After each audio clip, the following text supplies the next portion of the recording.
There we go. You got to get the infamous unmute button on. Oh my God, you guys, I am so excited to be here. And I was trying to unmute myself. So I missed, how long do I get to talk, Teresa? 40 minutes, and then we'll do 40 minutes of Q&A. Oh God, 40 minutes. Okay, I will get my job done. Okay, well, let me tell you, between Ali and Teresa, I cannot say no to them. I don't know why. They have voodoo magic spell over me. I am not doing Zoom again, so don't think that this gives all you guys the idea to call me and say, oh, you're back doing Zoom. No, I'm not.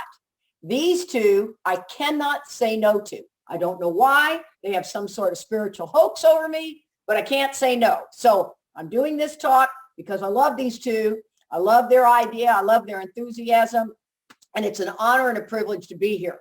But don't anybody get the idea now to bombard me and say, oh, Katie's doing Zoom again, because I'm not. Okay? Made that clear. My home group is the primary purpose group of Alcoholics Anonymous in Austin, Texas. We meet, yes, we do, for the last 5 months on Tuesday nights at 7:30 at 2701 South Lamar. If you're ever in Austin, please come see us. Call us. Let us know you're coming. We'll have coffee. We'll have dinner before or after. Always love it. Love to see how many people actually come to that meeting. We have over 200 people studying the Big Book. It's a unique Big Book study. We study the book based on what the text is saying. We try to stay away from your experience. Not that there's any problem with your experience. It's just at this meeting, we're trying to understand the text. It's a very interesting concept. We had such an overwhelming response. We decided to keep the Zoom alive. And so we started over with Zoom on the doctor's opinion. And it's a Wednesday night meeting. I'll put it in the chat later. If you got a pen, write it down.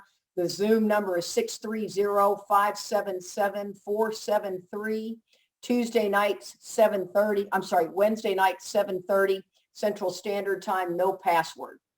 It's been a great meeting there. We're having about 400 people come to it. We're having some incredible conversations about the Big Book. Just, it's amazing. There's Big Book enthusiasts around the world, and it's so nice to have them. We got a chick named Di from Australia that's just brilliant.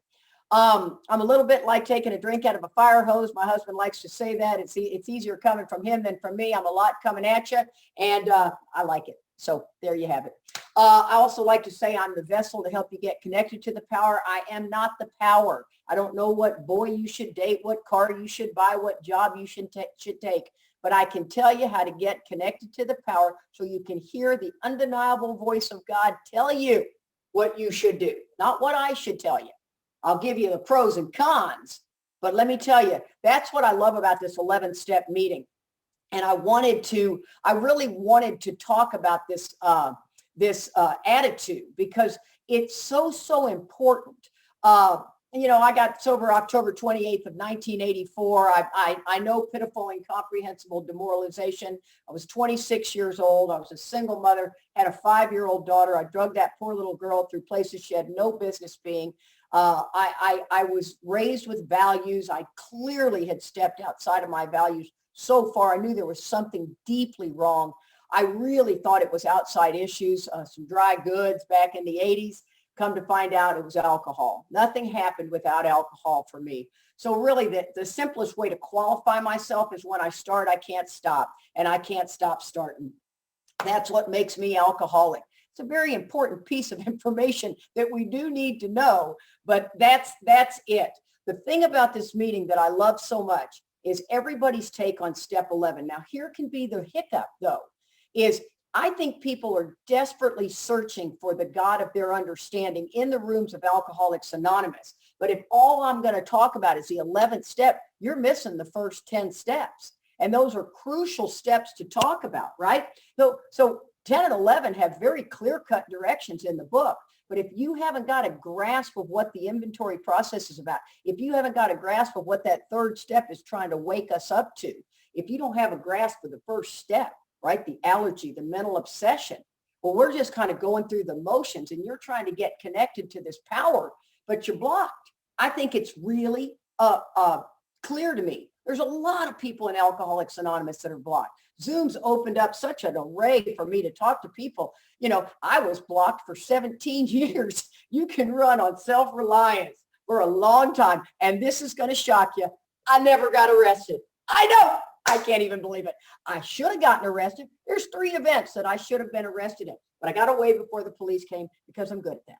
And stone cold sober.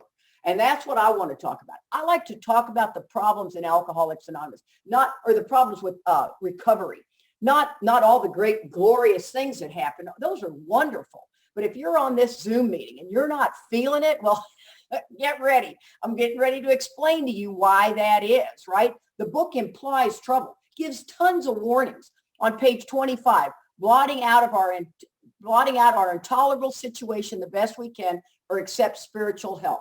Page 53, crushed by a self-imposed crisis, we can't postpone or evade. Either God's everything or he's nothing. In page 133, the deliberate manufacture of misery. God didn't do it, but when trouble comes, cheerfully capitalize on it. Do you hear both of those, right? One of them just sucks. And the other one really sucks, accept God's help. Come on. If I need $200 by tomorrow, you think I'm going to go to prayer? Of course, today I am, but I've done a ton of work to get to that. Before, in those 17 years, if I needed $200, I went to figuring it out. I didn't go to prayer. Why? Because I was so blocked, it didn't even cross my mind. The book says lack of power was our dilemma. Why are those two things a dilemma? Because they both suck. I'd rather blot out my intolerable situation than to pray for it, right? Go to a meeting on gratitude. That should fix it. See, those things didn't touch me. It says on page 45, lack of power, that was our dilemma. We had to find a power by which we could live, and it had to be a power greater than ourselves, obviously. But where and how were we to find that power? Interesting question. Well, that's exactly what this book's about. Its main object is to enable you to find a power greater than yourself, which will solve your problem. Notice it doesn't say drink problem. Problem. Any problem you have, the book can solve it. That means we've written a book, which we believe to be spiritual as well as moral. They throw the old moral in there. So darn, we got to live by some sort of moral compass.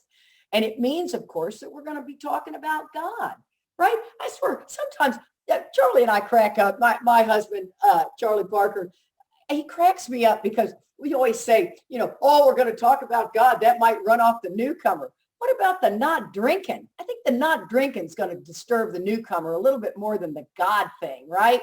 Of course, we're going to talk about God. That's all we have is we have identification and power. That's it, folks. I swear, if you don't like it, head on down the road, Jack. If you can't get to the place to where this is about having a spiritual awakening as a result of these steps, that's what it's going to do. I'm not going to sit here and try to convince you to believe in God. Let the experience show. It'd be like me going to Jiffy Lube, asking them to, Jiffy Lube in the States is where you get your oil changed. Be like me driving up there and asking them to clean my teeth. And the guy looking around going, lady, we change oil here. I don't care. I want you to clean my teeth. I don't get it. I don't get why I'd have to convince somebody that they got to believe in a power greater than themselves if they understand the hopelessness in step 1. Dr. Bob said the directions are clear cut, but everybody has a different experience. It's very interesting, right? Because what we have is oral AA these days, a lot of oral AA. I was a very big activist of oral AA. I'm not knocking it, but be very careful about what you hear. I was one of the people spreading the news that it was all about codependency, therapy and all of this stuff. And I'm not even knocking that. But I'm saying be careful. Be careful of what you get, because when you go out in the world and you go to a counselor, I think it's a privilege and an honor. But when you go to a counselor, they're going to talk about the problem. Who's in column 1? Dad. What did he do? Oh, all these things. What did it affect? My self-esteem, my pride, my ambition, right? All these things. But they never get to the 4th column. Why? Because they're not supposed to. That's our job. So bring that information back to your sponsor. But if we're not careful in oral AA, we mix up the steps. We don't even identify what the book is trying to get across. I think it's easier to get an alcoholic to stop drinking than it is to get one of us to quit playing God. See, alcohol was the only solution to my problem. It was not the problem. As a matter of fact, if you've got time and you pick up a drink, it's not going to look like the problem. It's going to look like the solution. See, that's the cunning, baffling, and powerful part about alcoholism. Alcohol is the only thing that treated the pain of living a life based on self-will. So we're going to talk about God. Buckle your seatbelt. I like to talk about Bill's white light experience in the hospital, right? When Ebby came and had talked to him and he found God, and Ebby says, make your own concept of God. He says, thus was I convinced that God is concerned with us humans when we want him bad enough. That gave me goosebumps to read that. 36 years sober. I hope this stuff gives you goosebumps, because the relationship you can have with the Creator will bring me to tears all the time. I've never had anything like it, but I busted my ass. I swallowed and digested large chunks of truth about myself to be able to get unblocked so I could get that sunlight to shine through me. Teresa knows. She and I, well, we'd have gone to jail together. And you know what we'd have done in jail? We'd look at each other going, boy, that was fun. At least we had some fun. I mean, I'm telling you, there's hands down. I always said when they were trying to find bin Laden, they should have sent Teresa and I out to find that rat. We'd have found him in a sand hole, pulled his ass right on out of there. Okay, back to the top. So it says, at long last, I felt, I believed. This is what he's talking about. Scales of pride and prejudice fell from my eyes. A new world came into view. The real significance of my experience in the cathedral burst upon me. For a brief moment, here comes some telling stuff. For a brief moment, I had needed and wanted God. There had been a humbling willingness to have him with me, and he came. You bet he did. But soon the sense of his presence had been blotted out by the worldly clamors, mostly those within myself. And so it had been ever since. How blind had I been? My God, Bill's trying to tell us right there. If you think that you're going to have a spiritual experience and do nothing and still keep that for 20 years, good luck. That baby's got an expiration date on it. Why? From the clamors of life. The word clamor in the 1936 dictionary means a violent expression of discontent. Welcome to Alcoholics Anonymous, right? So that's the problem. I think we misunderstand about this spiritual journey, this 10 and 11. 10 and 11 are such important steps. I didn't touch them for 17 years. I was lucky to open up the 24-hour book and read it in the morning.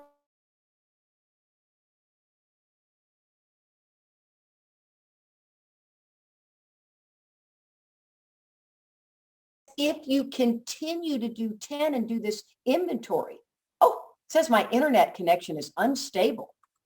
Can you still hear me okay? You got stuck there for a minute, but you're back. Oh, God forbid I freeze with my facial expressions. Okay, so that's what I'm trying to say. Be very, very careful about this, right? It is that these not writing inventory. I'm going to get into all that. So step 11, suggest prayer and meditation. We shouldn't be shy on this matter of prayer, right? So what does that mean? Well, we ask for God to help us, but we never affirm it, or most of us don't. I didn't even know you had to. I just kept saying, oh, God, please take away this pain. I mean, it became this almost pulling on the apron of the mother, you know? And I didn't realize that there are laws that dictate. Doesn't matter if you're Hinduism, Buddhism, Judaism, Christianity, whatever you want, Native American, you can do whatever you want. We throw the gates so wide open, right? And so it says, so you have to affirm because of the law of substitution, right? So if you believe you're going to lose your job, start affirming what an amazing employee you are, that you just breeze through this job wonderfully, right? What a concept. Begin to start looking into, I like Emmett Fox. He explains the laws so beautifully in it's Around the Year with Emmett Fox. And I think it's January 23rd through the 28th. And they're beautiful laws. Start studying them. How do you study? You read a paragraph, go back through and ask yourself what each line means to you. We're not looking for a yes or no. We're looking for some depth. What does that mean to you? And it says, better men than we are using it constantly. It works if you have the proper attitude and work at it. Well, we're going to get around to that attitude I was talking about.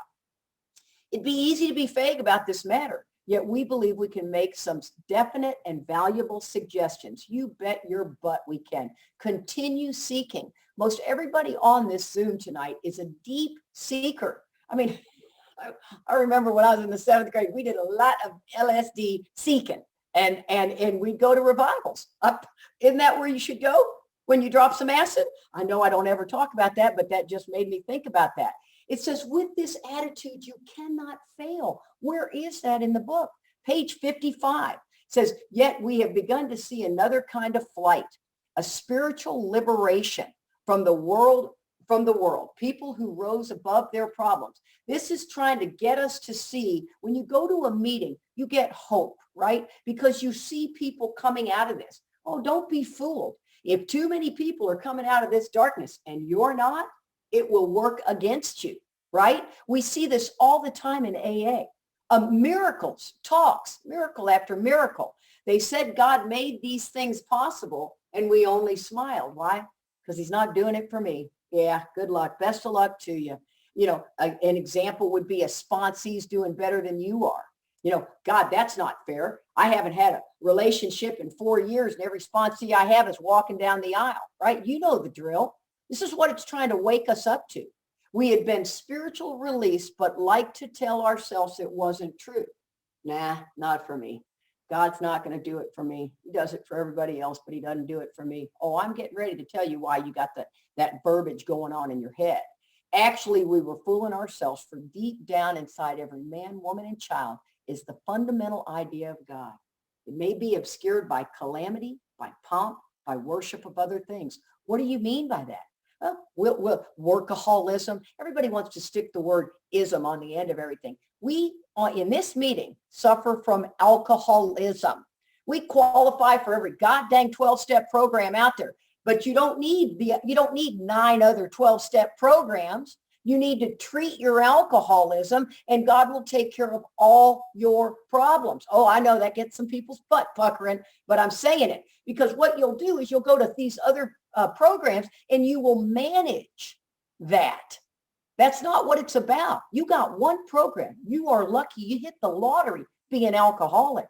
So you work too much. Why? Because you're not doing inventory. You're not doing what is required. So you got to fill that hole, obscured by calamity, pomp, and worship of other things.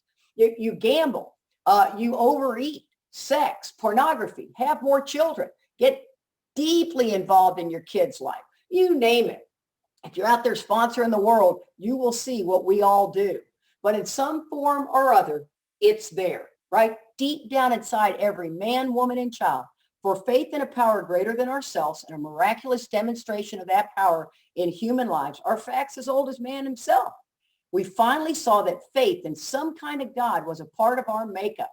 See, our understanding of God changes as we grow in recovery. Of course it does. What used to work when you had 18 months, saying the Serenity Prayer, might pull you out of a jackpot. Try saying that at 18 years sober. It doesn't touch it, right? Because you have to grow spiritually. That it's like the same thing with maturity. It just works that way. And it says just as much as the feeling as a good friend. You know that feeling. It's an intimate personal relationship with the Creator, God consciousness. After this talk, you're going to be conscious of what I say, right? It might even go into tomorrow. And you might be thinking, you know, when she said that, so you're conscious of me. We're trying to grow your God consciousness.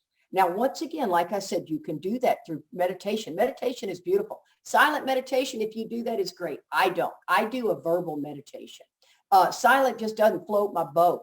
But I do many other things to bring that in. I do deep 10th step. I do evening review on awakening, exactly as it's asked for in the book. I do love letters to God. They're really my favorite. The two-way prayer. Then it says sometimes we have to search fearlessly, but he was there. He was as much a fact as we were. We found the great reality deep down inside every one of us. In the last analysis, it's only there that he may be found. Why do they say the last analysis? That's the last place we ever look is inside. I was always looking for God out in the clouds. I mean, I did church. I did everything. I was trying for knowledge, not experience. See, my big book sat on the shelf for 15 years. I had no idea the answer was at arm's length away from me. And I can promise you, people were trying to bring it to me. I remember it.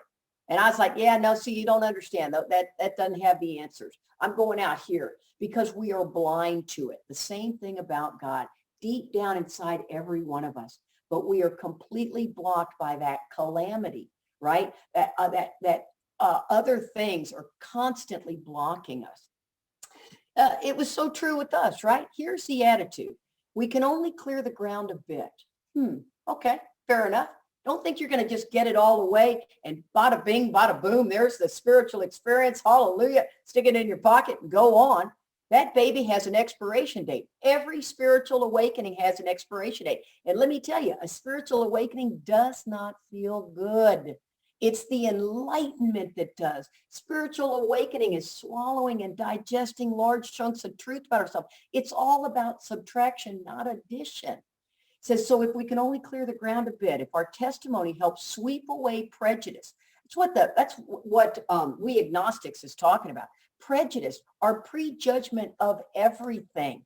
I mean, everyone here has a take on the pandemic, on abortion, on all the topics, hot topics out there. How you should parent children, how a neighbor should behave, how an employer should behave. We judge everything. And we think because we're sober, we're know-it-alls, right? That's what agnostic really means. It's just a big fat know-it-all.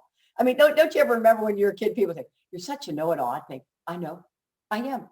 It's the way it is. So if our testimony sweeps away prejudice, enable you to think honestly, it would assume maybe we can't think honestly. We cannot differentiate the true from the false. Our alcoholic life is the only normal one. You see, I thought all that meant behind booze. That means sober. That vicious cycle we're in with booze, we get in that same vicious cycle with emotions, right? We behave good. We do the work. We do prayer and meditation. We do 10 steps till we feel good. Then we quit doing it. Then we feel miserable. Then we go back and we do it again. And I'm telling you something. This is, don't take this as an insult, but as a fact.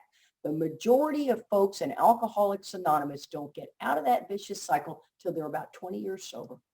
I don't know why. I call it the teenage years, between really 7 years and 20. And they are the teenage years where you know it all. You can't tell me nothing. I got double digits. And you do the vicious cycle over and over and over. So it says enable you to think honestly. Ask yourself, is that true? Encourage you to search diligently within yourself. So only people with courage are willing to do these inventories. There was a time I hated doing inventory. Oh my God, what's my sponsor going to tell me? I love it today. I know I'm going to get freedom on the other side. It says, if you wish, you can join us on this broad highway. With this attitude, you cannot fail. Here's the hook. The consciousness of your belief is sure to come to you. See, we're trying to get this consciousness. With this attitude, you cannot fail. What a great attitude. Then it goes into saying, and we agnostics logic, it's great stuff. We like it. We still like it. See, self-reliance is a lot of logic. I'm old enough. I should know better. It's not by chance we were given the power to reason, right? To examine the evidence of our senses and to draw conclusions. I mean, I love it. It says we are victims of the delusion that we can wrest satisfaction and happiness if we just manage well. Now, rest means to seize by force this delusional mind that even if you prove to me that I am wrong, I just think you're lying. I believe it. It's not denial, it's delusion. To be right or happy, right? I want to be both. I really want to be right. But if happiness comes with it, no, I'll take it. I mean, let's be honest. I swear I'm doing one other Zoom meeting Thursday because once again, I can't say no to this particular individual. And I got the talk together. And then I went in and binge watched TV. Now, I haven't binge watched TV since Mad Men. Binge watched TV and missed the Zoom meeting. Did the talk, me and God that morning, did the whole thing. When I realized, oh my God, I missed the meeting. There's 5 minutes left of it. I come diving in here. I look like doo-doo. I turn on the Zoom and, the guy goes, hey, there's Katie. And And then I just bold-faced lied to the whole group. I said, oh my God, I got the time wrong. And I just couldn't bring myself to be honest. See, why? Because we lie. People are, I don't lie. Oh, you lie by saying you don't lie.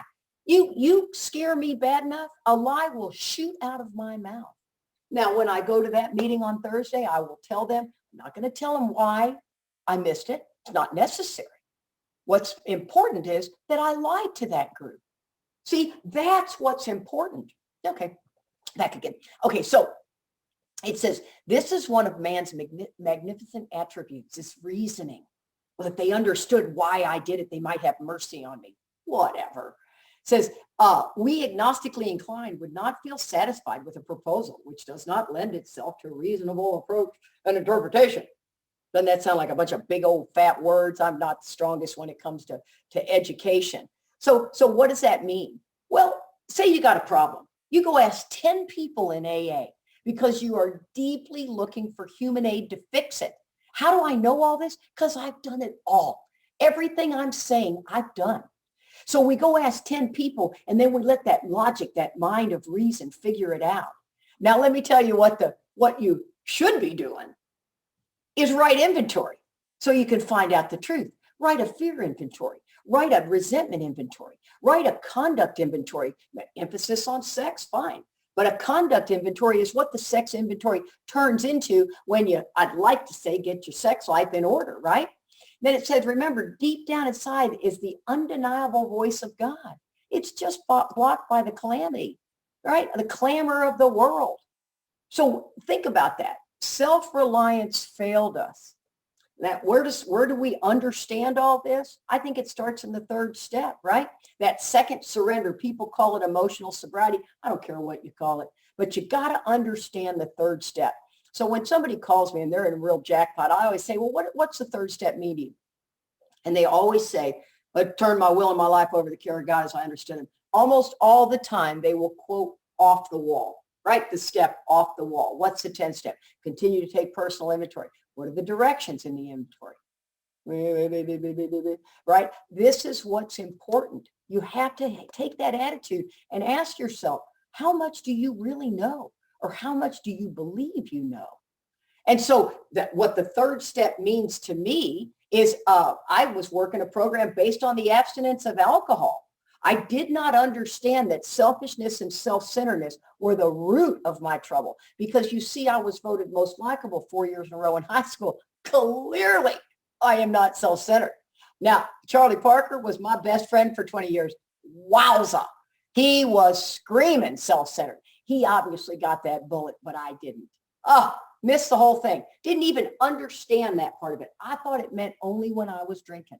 Now, I'm working a program based on the abstinence of alcohol, right? You do that between 18 months and 3 years is when the shine starts to wear off, right? The newness of this thing is no longer good. Why? Because that guy is working a program based on the abstinence of alcohol. He doesn't understand selfishness and self-centeredness, right? And that's where we're going to get more and more into what that's trying to wake me up to. So he hits a wall between 18 months and 3 years because he thinks AA has taken him far enough. He's done enough of these commitments, right? These people, I'm done with them. And so he goes out of here. He doesn't even understand what the real problem is.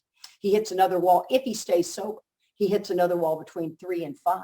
And the guy in the rooms is hitting the same wall between 3 and 5, 5 and 7, 7 and 12, 12 and 15. About every 3 to 5 years, you hit a spiritual wall that is a dandy, right? Because that is what is required. You wake up more and more. It's kind of like if you're 20 years old, somebody that's 20 and somebody that's 40 has a lot more experience at 40 years old than a 20-year-old. In your 20s, you're bulletproof. You try to find yourself in your 30s. You defined it in the 40s and look back at it, right? In your 50s, now you got mortality biting at your butt. So you see things just a little bit different. Hopefully your kids are all raised. You're looking at how you did. In your 60s, you're just laid back watching it all. Right? Take the high road. Why not? I don't want to argue anymore. I'm tired. Let one of those 20, 30-year-olds argue the point. I'm done. Right? Group conscience, I'm chilled. Not in my 20s and 30s. I was not chilled in the group conscience.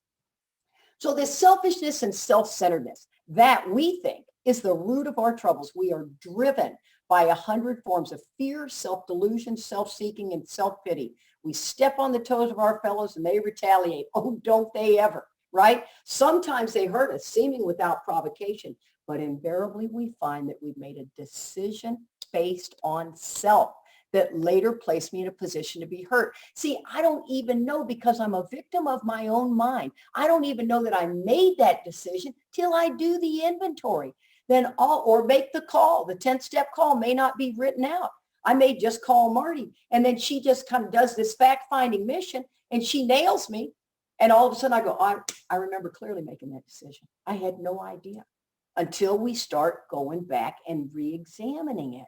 It's just a must, right? And so, see, my DNA is not that I think too much of myself or too little of myself. All I think about is me. There you go. And that doesn't matter. 36 years sober, I'm better than I've ever been. But let me tell you, I still think a lot about me. And what it's saying in the third step, right? From page 60, it says we were now at step 3 to page 63. Or excuse me, it says on page 60, we were at step 3 in italics. On page 63, it says we are now at step 3. Interesting. Not in italics. Why? This is my interpretation of why.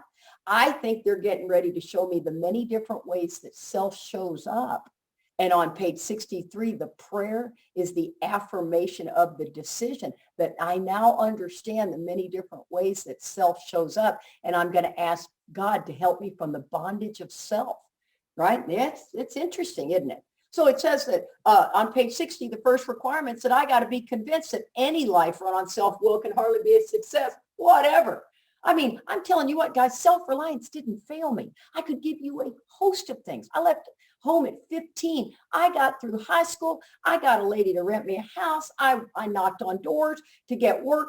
Self-reliance did not fail me. So you want me to lay down this self-reliant tool for your hinky toolkit, a spiritual toolkit? I'm not going to do it, because self-reliance still worked for me. It still worked for me today. I'm a very convincing individual. It's very dangerous. I'm much more awake and aware to my traps, but let me tell you, they can sneak in there. It says we're almost always in collision with somebody or something, even though our motives are good. So people say, check your motives, right? Well, if they're good, I'm not going to check them. So it's trying to wake me up to these good motives, because you see, the new guy learns integrity, dignity, honor, respect, all of these things, right? When he comes into AA. And so the next thing you know, he's busting his hump trying to help out. And then he begins to think everybody's taking advantage of him. See, I don't know I have a kind motive until you don't react the way I want you to. I'm the actor running the whole show. I'm forever trying to arrange the lights, the ballet, the scenery, and the rest of the players in his own way, right? Oh my gosh, I'm over here working an angle. Let me tell you, it's this delusional mind. And that's what the delusion tells me. If only my arrangements would stay put. If only people would do as I wish, the show would be great. Everyone, including myself, would be happy. It would be Katie-topia. So you take these stellar motives and you take this delusional mind that if everybody did the way I want them to do, and I filter my actions through there, when I screw up, I'm going to explain why. If you guys would have hit your mark, it would have worked out great. See, the third step is very, very important. I didn't understand any of this till after 17 years. Talks about the toolkit of self-will in the third step. In trying to make these arrangements, our actor may be kind, considerate, patient, generous. My sponsor likes to say, I'm just a giver, just trying to be helpful. And then if I don't get my way, I'm mean, egotistical, selfish, and dishonest. Then it goes into the play. Right here it is. What happens? Phone call, 10th step comes. What happened? The show didn't come off very well, right? You bet. That's what that 10th step call's about. Don't go, I know what my sponsor's going to tell me. Oh, she's going to hear the same old thing. I'm sick of bugging her. Don't do that. The ego's constantly trying to convince you to stop the process. And then it says he begins to think life doesn't treat him right. Oh, there's the self-pity. Decides to exert himself more. Here's the driven by fear. He becomes on the next occasion still more demanding or gracious. There's that toolkit of self-will. How am I going to handle this? Because we are movers and shakers. Don't you fool yourself. Just because you got sober, you are still as much a mover and a shaker as you were back then. Matter of fact, you got a better toolkit now because it's spiritually armed. And it says, still the play doesn't suit me, right? Admitting others were wrong as far as most of us ever get. Watch how often you blame. You blame everybody. Me too, right? Remember when I say you, I mean me. And if that bothers you, oh, come on. Oh, I just heard a beep. I hope everything's going smooth. We still going smooth? I see somebody nodding their head backwards. Coming at you strong. I warned you. It says, admitting he may be somewhat at fault, he's sure others are more to blame. He becomes angry, column 2, indignant, column 3, self-pity, column 4. Do you hear the inventory in that?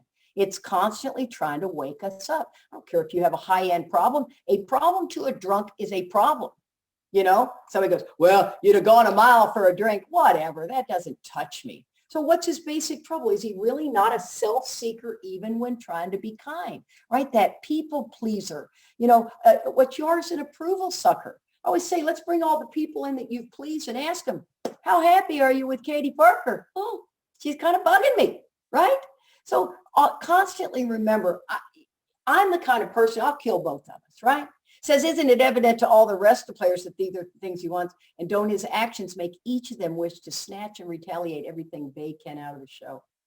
Is he not, even in his best moments, a producer of confusion rather than harmony?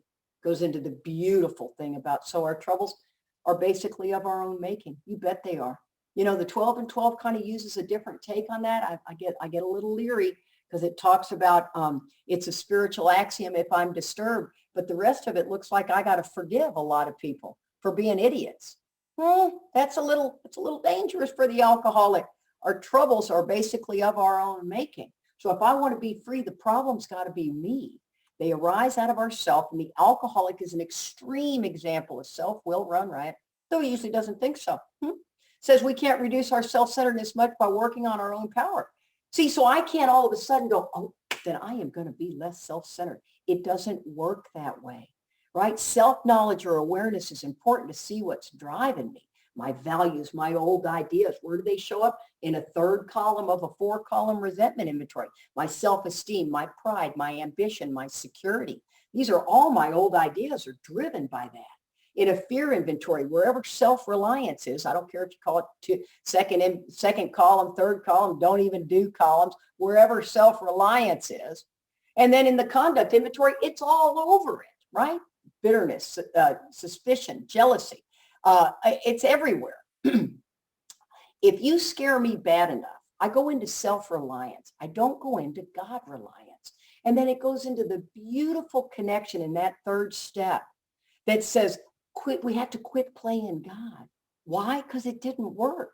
Here's the decision. Next, we decided that God's going to be our director. He's the principal. We're his agents, right? This is beautiful. When we sincerely took such a position, all sorts of remarkable things followed. Being all powerful, he provided what we needed. Here's the terms of the deal. If we keep close to him and perform his work well, that means to continue to stay on block by doing inventory, making amends, and taking care of God's kids, our drunks. It's an amazing thing. And then we've got the 4th step, which I've got very little time for. But as you know, we're looking for selfishness in the resentment inventory. Resentment is, where's my selfishness? You didn't do what I wanted you to do. Where's the selfishness and fear? I'm afraid you're not going to do what I want you to do. And then the harms list, right? The inventory, the sex inventory, the conduct inventory is I feel guilty for what I did. See, when it says the 10th step, and I'm gonna get through because I'm sorry, I thought I had 45 minutes or 55 minutes actually, so I'm just going to jump into.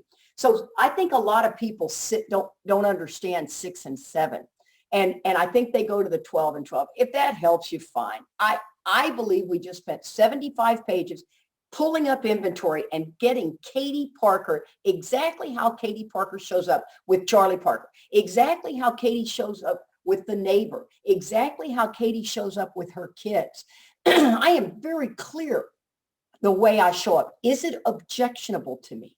That's the key. If it's not objectionable to me, rock on, brother. You ain't going to touch it, right? You may feel bad for it. But then it goes to the 3rd step says I'm almost always in collision with somebody or something. The 10th step says we cease fighting anything or anyone. So if that is the case, then we must look deeper into what happened between all of that, right? This 10th step I love one of the things about the 10th step. I'm going to get to, I got 30. I'm going over about 3 minutes. Bear with me. The 10th step. Think about this. The idea of watching for selfishness, dishonesty, resentment, and fear is much different than waiting for it to show up. It tells us in the 10th step the 4 things we are to do, right? The 11th step says to check my work at the end of the day, right? The 11th step is the evening review. So I'm going to check my work. Try not to just answer those questions yes and no. Give it some depth. Write a 4-column inventory if you're pissed off. Write a fear inventory if you're pissed off. They may or may not see your sponsor. You may actually get God to tell you about that, because we're going to look for those corrective measures and take those into on awakening. And then we're going to think about our 24 hours ahead. We're going to consider our plans, be divorced from self-pity, dishonest, or self-seeking motives, right? And here's the interesting part. In Bill's story never touched me. But I since we've studied it, it's amazing what it does for me.